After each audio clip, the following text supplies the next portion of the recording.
बोलो जयकारा। बोलो मेरे श्री गुरु महाराज की जय।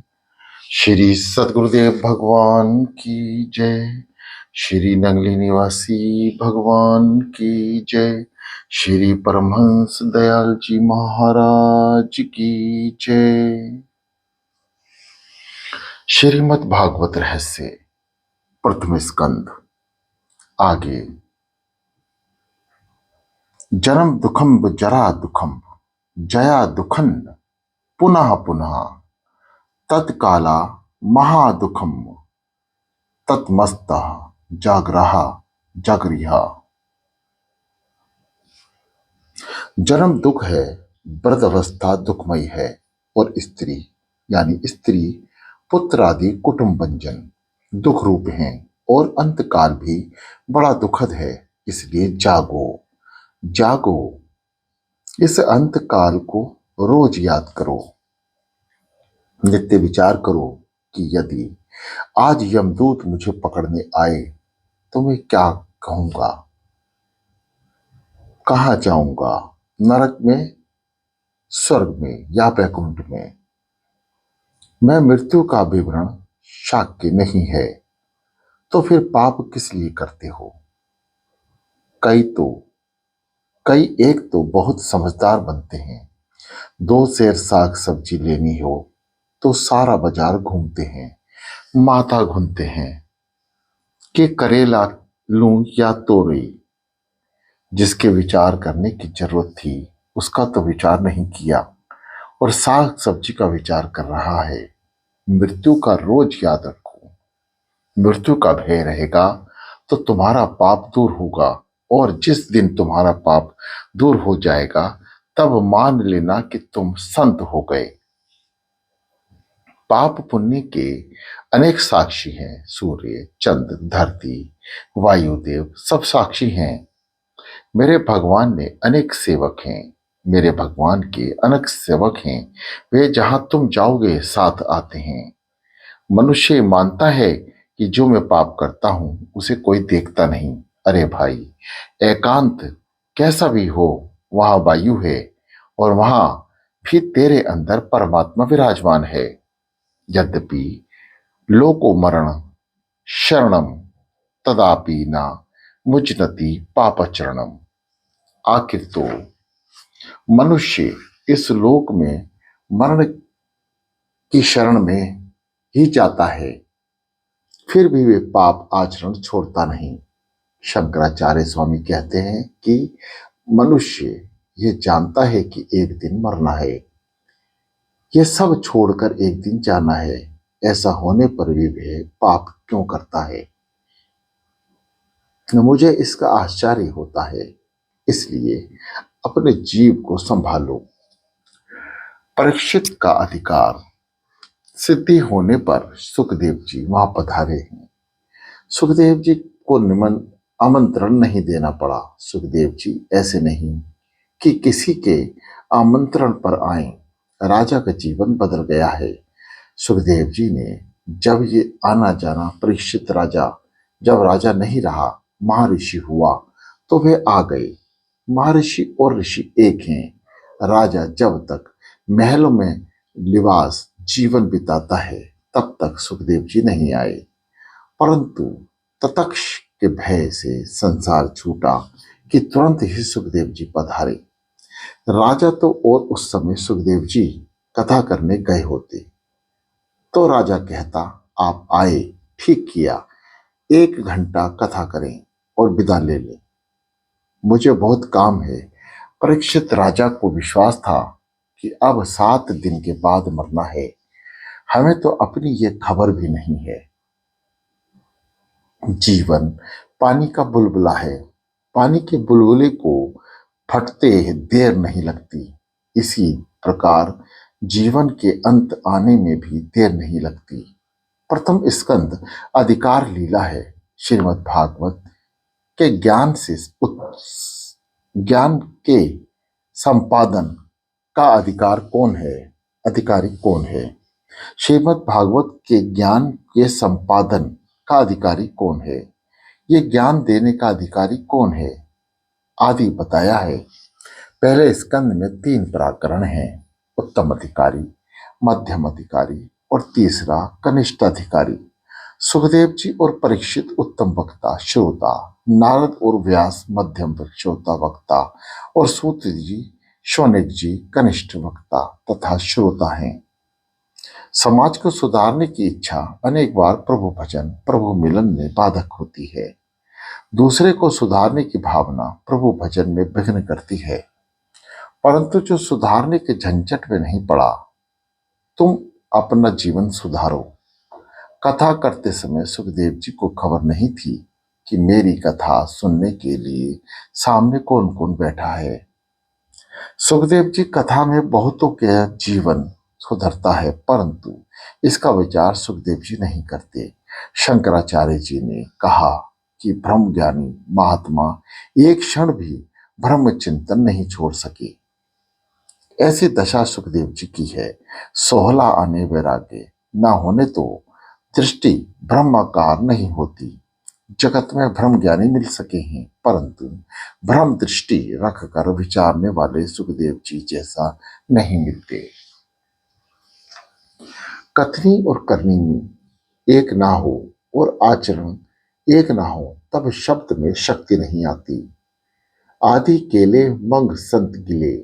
रामदास स्वामी ने कहा है कि मैंने किया है, मैंने अनुभव किया है, इसके बाद आपको कहा है। सुखदेव जी महाराज बोले हैं, ये जीवन में उतार कर बोले हैं। सुखदेव जी उत्तम वक्ता हैं, कारण कि वाणी का आचरण उनका एक है। इसलिए किसी संत ने कहा है, जैसा तैसा चाले त्यासी वंदनाविते बलेउले। ऐसा व्यक्ति वंदनीय है। एक समय एक माता अपने पुत्र को संत एकनाथ जी के पास लाई। कहने लगी, महाराज मेरे पुत्र को गुड़ खाने का बहुत आदत पड़ गई है, अब ये आदत छोड़ता नहीं, वे गुड़ खाना छोड़ दे, ऐसा आशीर्वाद दीजिए। महाराज ने उस समय आशीर्वाद नहीं दिया, कारण वे स्वयं गुड़ खाते थे। उन्होंने उस माता से कहा, कुछ दिन के बाद तुम पुत्र को लेकर आओ, उस समय मैं आशीर्वाद दूंगा, आज नहीं। उन्होंने स्वयं गुड़ खाना छोड़ दिया। विठ्ठलनाथ कृपा करो, आज से मैंने गुड़ छोड़ा है ताकि मेरी बात में शक्ति आए। फिर कुछ दिनों बाद वे माता अपने पुत्र को लेकर आई। महाराज ने उस समय उस बालक को आशीर्वाद दिया। प्रसाद की प्रसादी करते अजीर्णी के इतना प्रसाद नहीं लेना चाहिए। भगवान योगी हैं और भोगी भी हैं, और ये जीव भोगी है, योगी नहीं। इसलिए भगवान 56 भोग का भोग लगाएं तो भी कोई हर्ज नहीं है। हमसे ऐसा नहीं हो सकता। त्याग से अलौकिक शक्ति आती है। विषय भोग हमारे हाथ से निकल जाएं, छूट जाएं तो दुख होता है, और विषय प्राप्त हो तो हम उसको छोड़ दें तो आनंद होता है। सुखदेव जी ने 16 आने वैराग्य है अथा उत्तम है। महाप्रभु जी ने कहा कि भागवत में समाधि भाषा मुख्य है। ईश्वर के ध्यान में जिसे थोड़ा सा भी आनंद है, उसे भागवत का अर्थ जल्दी समझ में आता है। व्यास जी ने एक एक लीला का प्रत्यक्ष दर्शन किया है। व्यास जी ने अंतर्दृष्टि से सब देखा है। भगवान का स्वरूप अलौकिक है, अपनी आंखें अलौकिक हैं, अथा अलौकिक आंखें अलौकिक ईश्वर को नहीं देख सकती। बाहर की आंखें बंद करने पर आनंद की आंखें खुलती हैं, तभी परमात्मा का दर्शन होता है। सूत जी ने कहा, व्यास जी ने 18,000 श्लोकों का यह भागवत ग्रंथ बनाया। व्यास जी को लगा कि अब हमारा अवतार कार्य पूरा हुआ। जो मेरे भागवत का आश्रय लेगा उसको कली का भय नहीं होगा। परंतु व्यास जी को एक चिंता हुई कि ग्रंथ तो मैंने बना दिया, परंतु इसका प्रचार कौन करेगा। इस ग्रंथ में मैंने सब कुछ भर दिया। यह भागवत प्रेम शास्त्र है। माया के साथ, संसार के साथ प्रेम करने वाला भागवत शास्त्र का प्रचार नहीं कर सकेगा। जन्म से जिसे माया में संसर्ग नहीं हुआ, वही इस ग्रंथ का प्रचार कर सकेगा। भागवत परमहंस की संहिता है। श्री कृष्ण तो महापरमहंस हैं। प्रहलाद भक्त ऋषिदेव आदि सब परमहंस हैं अथा निर्विकार ही इस ग्रंथ का प्रचार कर सकता है। बहुत सोचने पर व्यास जी को लगा कि ऐसा योग्य तो मेरा पुत्र ही है। सुखदेव जी को रंभा भी चलायमान न कर सकी।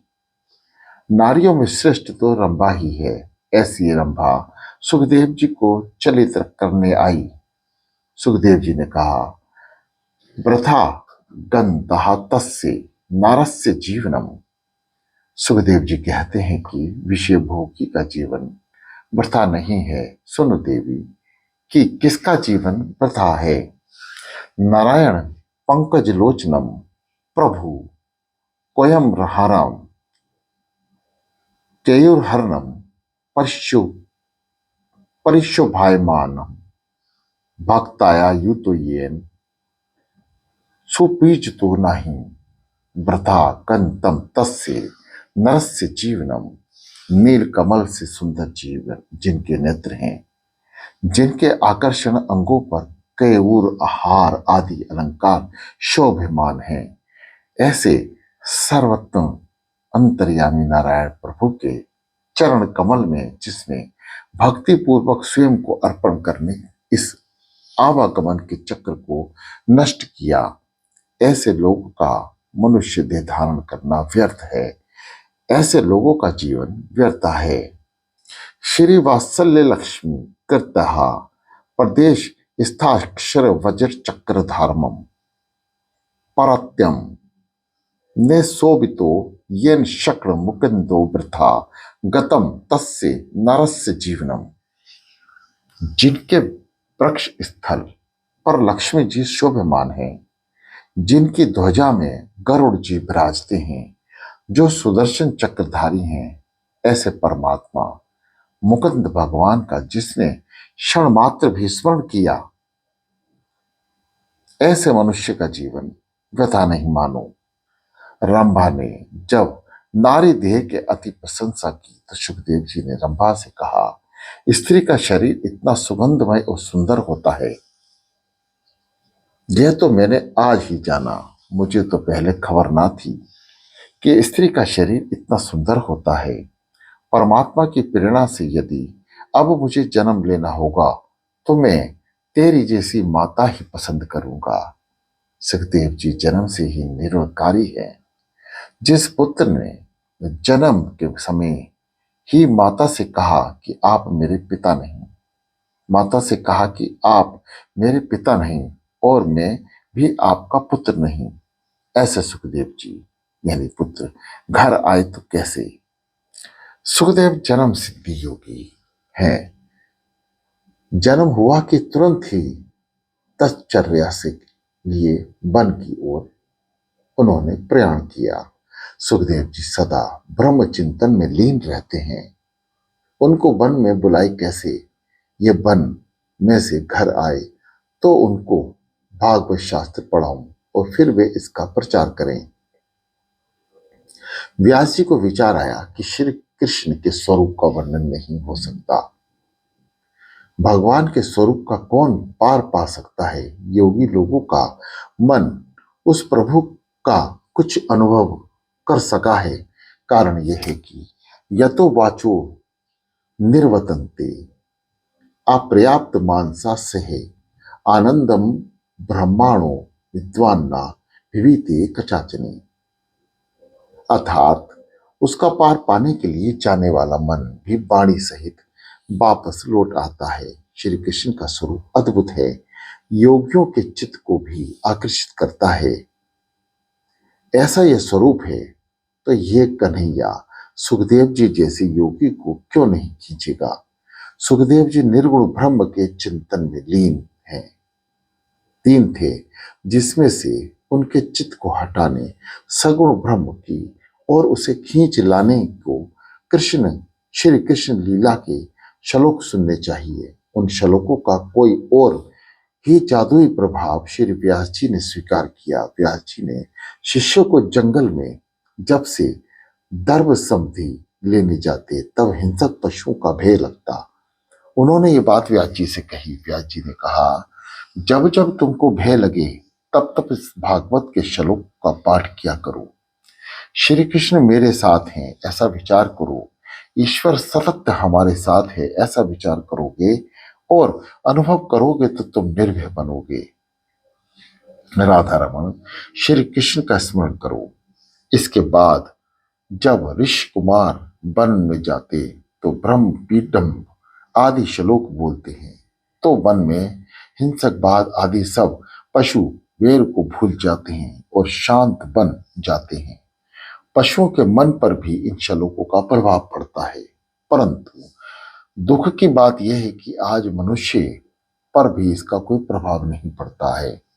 जिन मंत्रों से पशुओं का आकर्षण हुआ, उन मंत्रों से सुखदेव जी का आकर्षण कैसे नहीं होता। देह का भान भूले नहीं, तब तक देव का दर्शन नहीं होता। सुखदेव जी ज्योतिर्मय ब्रह्म हैं। सुखदेव जी ज्योतिर्मय ब्रह्म का चिंतन करते हैं, उनको देहवान नहीं है। सुखदेव जी परमहंसों का आचार्य हैं, इसलिए ब्रह्म चिंतन करते हैं। उनके मन का आकर्षण करने के लिए व्यास जी ने युक्ति सोची।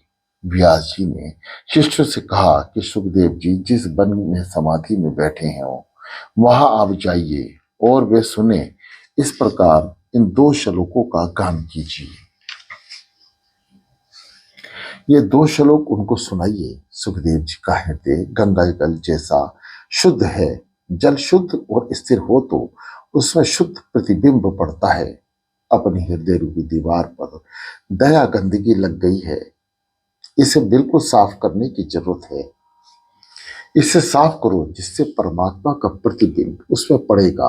अपने हृदय में हजारों जन्मों का मेल भरा है, इसलिए हृदय की दीवार को खूब रगड़ो और इस मेल को दूर करो। मेल को दूर करने से परमात्मा का प्रतिबिंब उसमें पड़ेगा।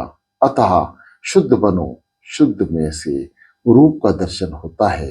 नाम सृष्टि पहले और रूप दृष्टि उसके बाद। शिष्य आज्ञा पाकर उस वन में गए। सुखदेव जी का चित्त आकर्षित करने के लिए शिष्य श्लोकों का गान करने लगे। सुखदेव जी स्नान संध्या करके समाधि में बैठने की तैयारी में थे। जो वे समाधि में बैठे जाते और समाधि लग जाती तो वे श्लोक नहीं सुन पाते। अतः शिष्यों ने तुरंत गान प्रारंभ किया। ब्रह्मा पाड नटवर बपुहा कर्णयोहम करुणाकारम विभम दुवास कनक कपिशम वैजंती चा मालयम रंद ग्रंथम वेणुधर सुधमाया प्रयाणम गोपवंदनम बंदरणयम सपत्परणयम प्रविशद्दम गीत कृत्या। श्री कृष्ण गोप बालकों के साथ वृंदावन में प्रवेश कर रहे हैं।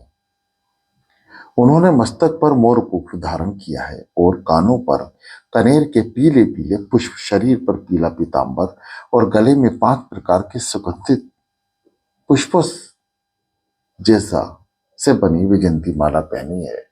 रंग मंच पर अभिनय करने वाले श्रेष्ठ नट जैसा क्या सुंदर वेश है। बांसुरी के छिद्रों को मैं अपने अधरामृत से भर रहा है। उनके पीछे पीछे गोप बालक उनकी लोक पावन कीर्ति का गान कर रहे हैं। इस प्रकार बैकुंठ में भी श्रेष्ठ ये वृंदावन धाम इनके चरण चिन्हों से अधिक रमणीय बना। मोर श्री कृष्ण को प्यारा लगता है। मोर काम सुख इंद्रियों से नहीं भोगता। संसार के सुख काम सुख को भूलने वाला ही ईश्वर का दर्शन कर सका है। प्रभु के साथ मैत्री करनी हो, ताकामे के साथ मैत्री छोड़नी होगी। ज्ञानी ललाट में दृष्टि स्थिर करके ब्रह्म जहां ब्रह्म का दर्शन करते हैं वहां वैष्णव हृदय में श्री कृष्ण का दर्शन करते हैं। सुखदेव जी ने श्लोक सुने। श्री कृष्ण का स्वरूप मनोहर लगा। सुखदेव जी को ध्यान में अति आनंद आता है। वे मेरे प्रभु। उन्होंने तुरंत निश्चय किया कि निराकार ब्रह्म का चिंतन नहीं करेंगे, अब सगुण साकार का चिंतन करेंगे। परंतु सोचा कि सुगुण ब्रह्म की सेवा में सब वस्तुओं की अपेक्षा रहती है। कन्हैया तो मिश्री माखन मांगेगा, मैं तो ये कहां से लाऊंगा, मेरे पास तो कुछ है ही नहीं। मैं सगुण ब्रह्म का उपासक हूं। मैंने तो लंगोट को भी त्याग दिया है। ये कन्हैया तो बहुत मांगा करेगा, तो ये सब मैं कहां से लाऊंगा। यशोदा के घर में माखन क्या कम था। फिर ये कन्हैया कहता था, माँ मुझे घर का माखन अच्छा नहीं लगता, मुझे बाहर का माखन अच्छा लगता है। गोपियों के माखन में नहीं, गोपियों के प्रेम में मिठास थी। गोपियों के प्रेम में स्वाद था। वह कन्हैया तो मांगकर प्रेम से भोग लगाता है। वह मुझे कहेगा कि तुम माखन लाओ, मिश्री लाओ, मैं तो सब यहां ले आऊंगा। इसलिए साकार ब्रह्म का चिंतन नहीं करूंगा, इस निर्गुण ब्रह्म का ही चिंतन करूंगा। निराकार ब्रह्म को कुछ देना नहीं पड़ता, इसलिए मेरे लिए तो यही उत्तम है, किसी वस्तु की आवश्यकता नहीं। इस प्रकार सुखदेव जी विचार कर रहे थे कि वहां व्यास जी के शिष्यों ने दूसरे श्लोक का गान शुरू किया। अहो बाकी यम स्तन कालम कुटम जिघानस्या पादाय दयस्य साध्वी लेभे गतिम धात्र्योचितम ततोयम कयम व दयालु शरणम वर्जमे। अहो आश्चर्य यह है कि दुष्ट पूतना ने स्तनों में विष भरकर जिनको मारने की इच्छा से ही दुग्ध पान कराया था, उस पूतना को भी उन्होंने ऐसी गति दी जो उसे किसी धाय को देनी चाहिए थी, अर्थात उसे सदगति दी। भगवान श्री कृष्ण के सिवा ऐसा कौन दूसरा दयालु है कि जिसकी शरण ग्रहण करें, अर्थात उनसा दयालु कोई नहीं, दूसरा नहीं कि जिसकी शरण ग्रहण कर सकें। पूतना स्तन में विष लगाकर आई थी, इसलिए ईश्वर के धाम में आई है। वासना का विष मन में रखकर, हृदय में रखकर मनुष्य परमात्मा के सन्मुख जाता है, उसे परमात्मा का दर्शन नहीं होता। पूतना विष लगाकर तो आई, परंतु वह मातृ भावना लेकर आई थी। माता का काम किया था पूतना ने, इसलिए उसे यशोदा जैसी गति दी। विष देने वाला पूतना को भी मेरे प्रभु ने सदगति दी थी।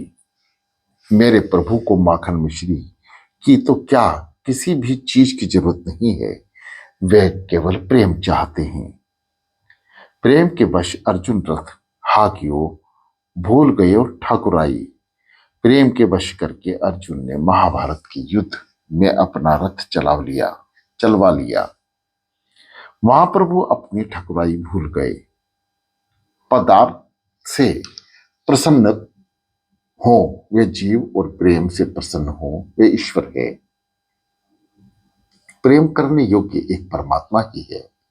ऐसा परम कृपालु को छोड़ मैं किसकी शरण में जाऊं। सुखदेव जी ने मन में शंका थी कि कन्हैया सब मांगेगा तो मैं क्या दूंगा। उस शंका का निवारण हुआ। सुखदेव जी इधर उधर देखने गए तो श्लोक कौन बोल रहा था, वहां उनको व्यास जी के शिष्यों का दर्शन हुआ। सुखदेव जी ने उनसे पूछा कि आप कौन हैं, आप जो श्लोक बोल रहे हैं वे किसके रचे हुए हैं। शिष्य ने कहा, हम व्यास जी के शिष्य हैं, व्यास जी ने हमें ये मंत्र दिए हैं। ये 2 श्लोक तो उदाहरण के लिए हैं, दूसरे श्लोक गोदाम में भरे पड़े हैं। व्यास भगवान ने ऐसे श्लोक से भरपूर श्रीमद् भागवत पुराण की रचना की है। सुखदेव जी ने पूछा कि ऐसे कितने श्लोक उन्होंने बनाए हैं। शिष्यों ने कहा कि ऐसे 18,000 श्लोक उन्होंने बनाए हैं। आंखें खुली रहते हुए भी इन श्लोकों से समाधि लगती है। आंखें बंद हो और समाधि लगे, ये बात आसान है, पर यह बात तो आंख खुली हो और समाधि लगे ऐसी समाधि लगती है। साधो सहज समाधि भली। सुखदेव जी ने सोचा, व्यास जी मेरे पिता हैं, मैं उनका उत्तराधिकारी हूं, मैं पिता के पास जाकर ये पुराण सुनूंगा। आज सुखदेव जी को भागवत शास्त्र पढ़ने की इच्छा हुई है। कन्हैया की लीला सुनकर उनका चित्त आकर्षित हुआ है। योगों का ध्यान भी इस कृष्णा कथा में से खिंचता है। निग्रंथ सुखदेव जी को भागवत शास्त्र सुनने और कुछ अध्ययन करने की इच्छा हुई। भागवत के श्लोक सुनकर सुखदेव जी का चित्त आकर्षित हुआ। सगुण ब्रह्म का उपासक सगुण ब्रह्म के पीछे पागल हो रहा है। 12 साल के बाद आज सुखदेव जी व्यास के आश्रम में दौड़ते हुए आए। सुखदेव जी ने व्यास को साष्टांग दंडवत प्रणाम किया। व्यास जी ने सुखदेव जी को छाती से लगाया, माथा चूमा। सुखदेव जी ने कहा, पिताजी ने ये श्लोक मुझे पढ़ाओ। सुखदेव जी कथा सुनाते हैं और कृतार्थ होते हैं। व्यास जी ने सुखदेव जी को भागवत का अध्ययन कराया और इस प्रकार व्यास जी की चिंता का अंत आया कि भागवत पुराण शास्त्र का विचार कैसे होगा। इस ग्रंथ का सच्चा अधिकारी परम आत्माराम है। कारण कि श्री कृष्ण सबकी आत्मा रूप हैं, विषय राम को इस ग्रंथ को सुनने की इच्छा ही नहीं है।